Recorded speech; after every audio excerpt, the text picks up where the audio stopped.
Tibialis Posterior Tendinopathy. Hi, my name is Gyanam and I'm a myotherapist. Today I'm experiencing the signs and symptoms of Tibialis Posterior Tendinopathy. So in this video I will demonstrate the assessment and treatment protocol of Tibialis Posterior Tendinopathy.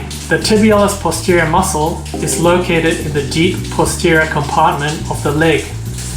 It has a tendon that runs inferiorly on the inside of the lower leg and behind the medial malleolus and attaches to the midfoot.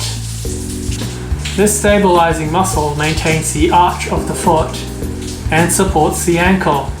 Dysfunction of the tibialis posterior muscle can lead to flat feet syndrome. The tibialis posterior is supplied by the tibial nerve, which arises from the sciatic nerve proximal to the knee and descends to the level of the medial malleolus at the medial aspect of the ankle. Needle insertion into the tibialis posterior should be avoided due to close proximity to the neurovascular bundles, which include the posterior tibial neurovascular bundle. Tendinopathy can arise from chronic overuse or overload. Tendinopathy contributes to pain and weakness. Weakness is synonymous with neuromuscular inhibition, which is indicated by the impairment or deficit in motor control, whereas pain represents a response of muscle nociceptors to noxious mechanical stimuli as a result of overuse, ischemia, and inflammation. Tendinopathy has several phases. The initial phase is usually indicated by sharp pain along the shin bone when the muscle is actively taken into contraction.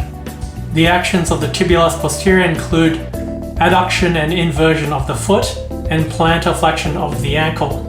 So for example, if I get pain along the shin bone when I actively adduct or invert the foot, then it's an indication of tibialis posterior tendinopathy. The second phase is indicated by structural thickening in the pain area due to neuroplasticity and myofascial adaptation. In my case, the tension has advanced to the lower aspect of the calf, which is called the soleus. The treatment protocol for the first two phases of tendinopathy includes the application of trigger point therapy at and surrounding the site of pain, which in my case also includes the medial aspect of the soleus, followed by corrective exercise to accommodate the kinetic chain deficit. In the following segment, I will demonstrate myofascial dry needling to the soleus muscle.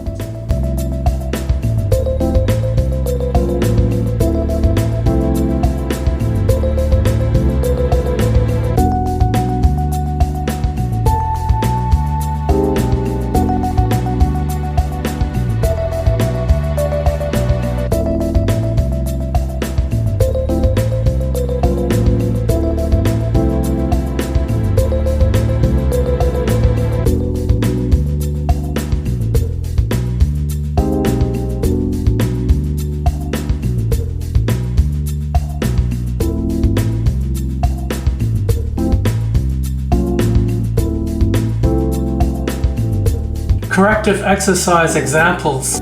First, we tested the joint can be taken into its range of motion. In the initial phases of rehabilitation of the tibialis posterior, we can incorporate isometric conditioning against the wall or using a TheraBand. The exercises are done only with light resistance. Kinesiotaping for tibialis posterior tendinopathy.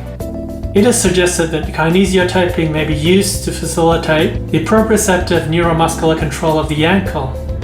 Basically, the intention of this taping method is to supinate the foot and decrease navicular drop during gait. Start from the lateral side of the sole and run the tape to the posterior of the medial malleolus and along the medial side of the lower limb. And that is it. If you found this video helpful, please rate and review my Google business page, and please support this channel by liking and sharing this video. My name is Gyanam, and this is Gyanam Myotherapy.